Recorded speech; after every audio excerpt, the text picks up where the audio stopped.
Welcome to Sew Very Easy. My name is Laura, and it is time for Cotton Cut's Mystery Quilt Sparkle and Shine. And we are on clue 2 and 3, and I'm doing the large one and the small one.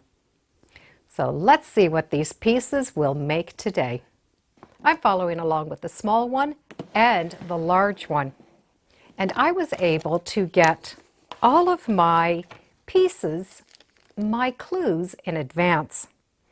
So I do need to keep them organized. And another part of the organization is I've kept the thread and the bobbin right in with my set. And that way I don't have to look for the proper thread that I want to use. So I'm following along with the color Pearl. They're already pre-cut for me. So I have that clue number 2 and clue number 3. The first thing I like to do is lay out my fabric and identify the colors. So that front page will show me what I'm going to have when I'm done, and it will also give me labels that I'll be able to label them afterwards. And then I get into where I'm going to be able to make them. I do like to take time and I read the pattern first, and when it says press towards one direction, I do like to put the arrows, and that way at a glance I can see this. And I also have some paper arrows that I can put on my design board. So the first thing we need to do is sew A and E together. Now all of these are stitched at 1/4 inch, so we will have a total of 4 of these strips. By having them labeled, it really does make it easy. That D is going to go in the center.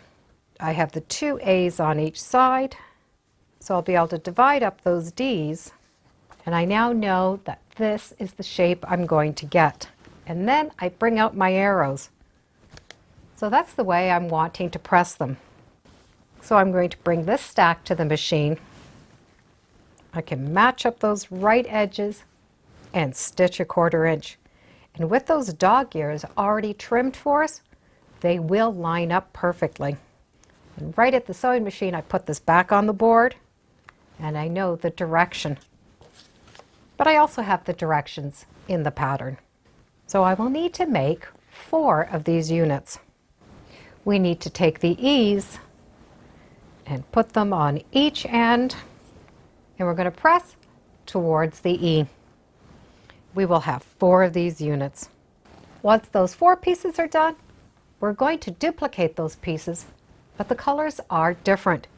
The first 4 units are sewn together exactly the same as the second 4.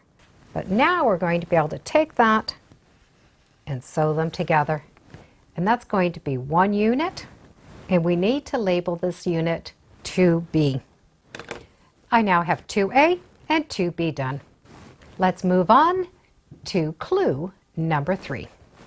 For clue number 3, we will be making 8 units that are identical. So we have 16 pieces of each piece. The blocks are going to turn out like this. We have the square C. B is going to go up to the C, and we're going to press towards this C. F is going to go onto the C, and it's also going to be pressed up. So we're going to have this triangle. And we're going to make 2 more triangles by sewing A and D together, and the seams are going to be pressed towards D. Be sure to put this B piece on your right, and for the larger triangle, be sure that the D is also on your right. We will now have 16 of these blocks. Divide them in half, and just put them so that the squares are in the center. And we're going to press those seams to the left. That will leave us with a 1/4 inch seam allowance for whenever this needs to be stitched together. We will now label this number 3. So we now have the mystery 2 and 3 done for the large. Let's start the small. For the small mystery, I did choose the ruby and emerald selection, and that way I will have a Christmas quilt done in time for Christmas. So clue number 2, We will need these long pieces, the matching triangles, the large D's, and 2 of the small whites, or the A's. We will be making these long strips, and E is going to be on your left-hand side. We will be building 2 of these long strips. So we're going to start with this D triangle, and to the right, we're going to stitch on that A. Press that, and then add that triangle on. From there, we're going to be able to add this piece on. It's important that we build this unit first before we put that piece on. That's going to help line up those edges correctly. Those corners are going to match, so we can stitch that 1/4 inch seam allowance. And we're going to press this up, put the E to the left, and press towards the E. Then we can put that piece on. For section 2A, we're going to take all of A and sew them onto D. And we're going to press towards the D, and that's going to give us a square. We now have 6 of these half square triangles. Take 2 out and place them to the left-hand side of that A square. And we're going to press towards this A block. This now equals 3.5 inches by 6.5 inches. Take 2 more half square triangles, and we're going to sew them to the opposite side of block F. And we're going to press towards the F. These 2 are going to be left for the later step. So let's get these 2 units together, and they will both equal 3.5 inches by 6.5 inches. When these 2 units are done, we have an F square and an A square. We're going to need to put those together so those triangles are pointing in. We will have 2 B left over and 2 A left over, and those are going to go together, and we're going to press it up to the B. When these 2 are stitched together, that D is going to be stitched onto the corner. So we have D and B that are going to face up to the left. These 2 units are now going to be stitched together. So that green block is going to the outside. So we have all of the triangles pointing one direction except this top one. It's going to point down. With this done, we're going to call this 2A. So we have 2A and 2B done. And that is clue number 2. The important thing that we need to look for when we do these blocks is that we maintain our 1/4 inch seam allowance on the top of this point. And we will also have 1/4 inch seam allowances on the other points. The directions are in black and white because there are so many different color variations that we've been able to choose from. So you can always take time and color up your little pieces throughout the pattern, and it's going to help you visualize what is going on. For example, the D has stars, so I've just put some little stars on it. My E has those circles, so I've added circles. My B I've left solid, and white I've left alone. So now when I look at the pattern, it's going to help me visualize things better. It's sort of just a quick reference.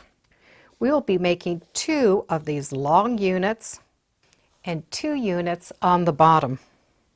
Because we are going to be sewing these step by step, we could just lay those out and then bring them to the machine and sew them. When finished, I will have 2 of these strips, so I've just made sure I've had 2 in each pile. In this way, I can see what I have left over for my next pieces.